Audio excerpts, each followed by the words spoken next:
Most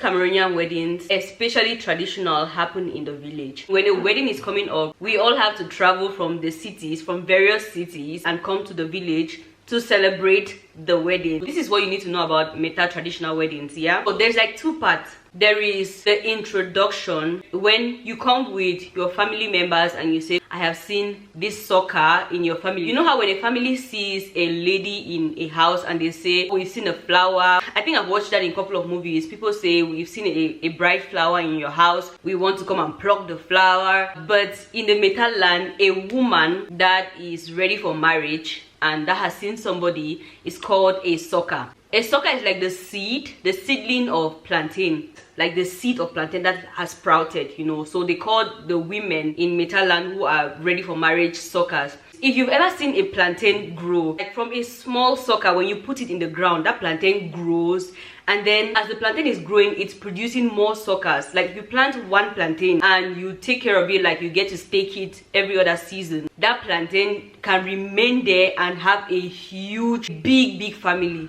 So the Meta people call their maidens suckers. It's a symbol of fertility. They say when you take a sucker, it's going to multiply and increase your family. Now that first part, the introduction, they come and say, oh, they've seen a sucker in this house. They want to take that sucker and plant in their land or in their family. So after that time, people come up with dates and they say, okay, this is the date that we want you to come and we'll give our sucker to you. We acknowledge your intentions. We say yes to your intentions. So we're coming on this day to take the sucker and plant on our farm, you know. Now this brings us to the second part of the traditional wedding, which is the traditional wedding proper, when the man's family is going to take the lady to their own side.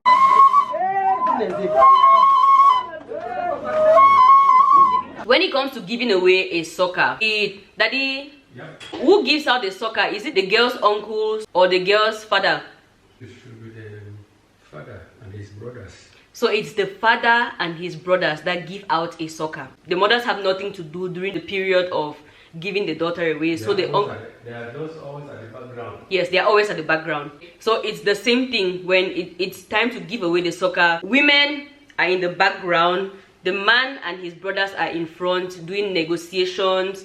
Oh, another thing I forgot to mention is that now a list is given during like the knock-door. A list is given to the guy's family and they say, okay, you're going to bring this number of cows, you're going to bring this number of, you know, no, it's not now it's try for Cameroon get wild bride price, but they don't have a wild bride price procedure like that. Okay, so during the knock-door, a list is given and then that list is being paid during the traditional wedding. Mothers and aunties don't have any place during that time. They are all quiet. Uncles do all the talking, all the negotiations.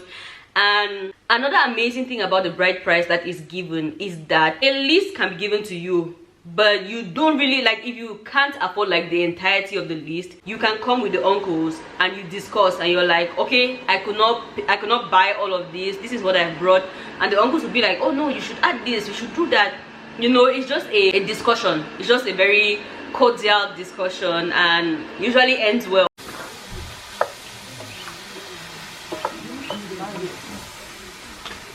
Now during the traditional wedding, there is an interesting corner, and this is for like the youth in the family, maybe just like friends of the bride, friends of the groom. You know, if you're not taking part in it, because mostly the elderly people agree on the bride price, you know, and all of those things. The young people are outside, we're doing the work, we're slaughtering the animals, we're making soya. So there was this corner that I really fell in love with.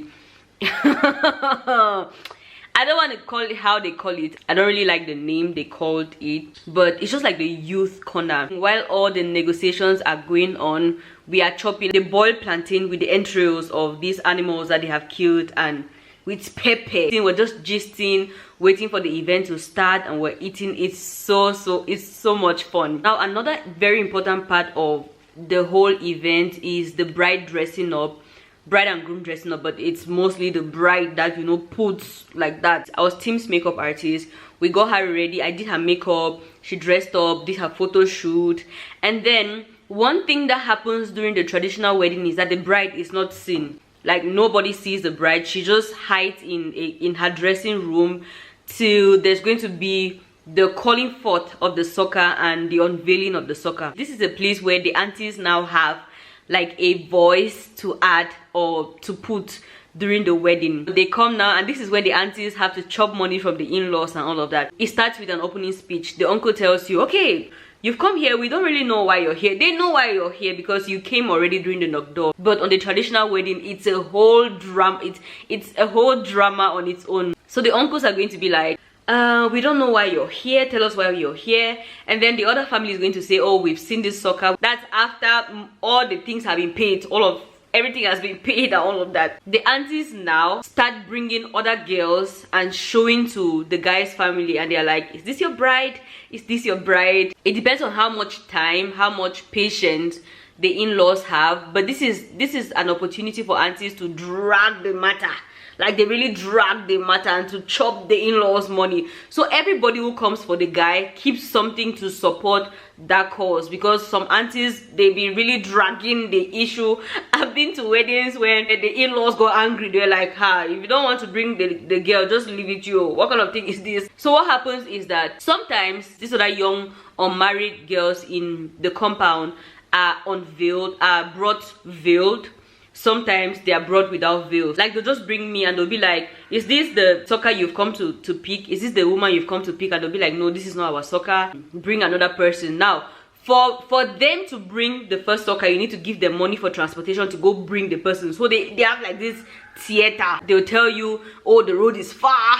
Oh, they block the road. Oh, there's so many controls. You have to give them money for fuel. You have to give them money for food. You have to give them money for transportation. You know, all of that. It's fun, and it's just culture, and it's just, you know, it's giving.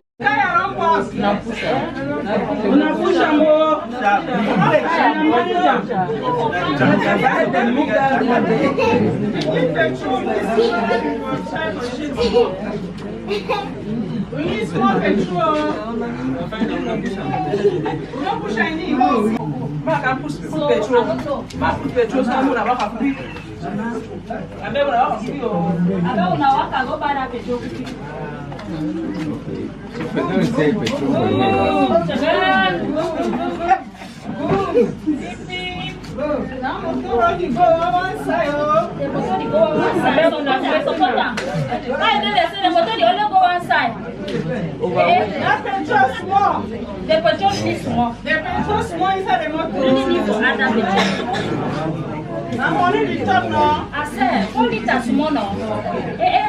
You need 10 liters petrol, please. That petrol don't clear the time, so okay. Massa. For cash that like no easy. I cannot add petrol. But you need time before the price. Add that petrol. Now add that petrol quick. You don't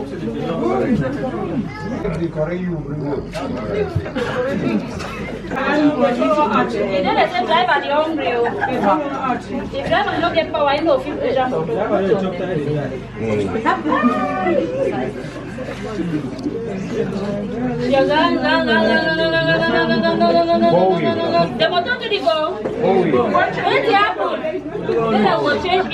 you don't have to make a mistake. So if they bring a veiled lady and you say this is your bride, and then when they open it's not your bride, you pay some money because they're like, you don't really know who you're coming to marry here, and that's a fine on its own. So eventually they come with somebody, and then you need to pick and say, oh, this is the bride, and then the celebration starts.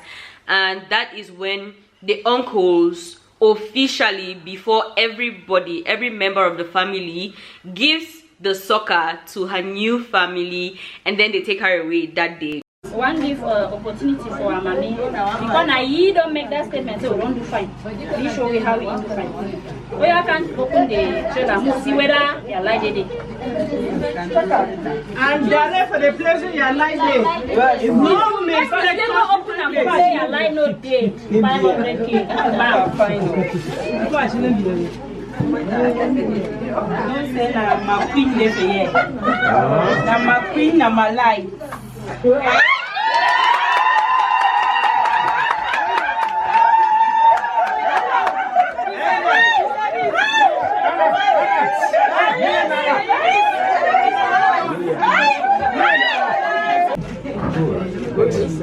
No, no.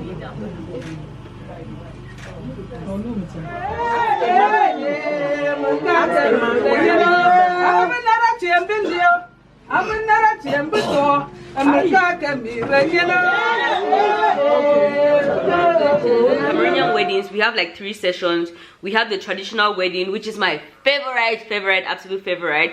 We have the civil wedding, where you go to the council to sign, you know, in the face of the government. This is my legal wedded husband and wife, you know, stuff like that. And then the third part, which is also in Cameroon, it's also like a huge thing, is the blessing. Now, it's usually a big deal for the bride, especially. She needs to get her outfit ready, her bridal shower, photographers, they have to be on scene to pick every moment. I coordinated Tim's bridal shower. We had a couple of games, we had a couple of questions, and then we had a moment of prayer. Then the next morning we were up early to get her dressed. We did her makeup, she had her dress on, and then that's when we have now the blessing in church. And then after the blessing in church, we have the reception, where you finally gather everybody in one space, you feed them, people dance.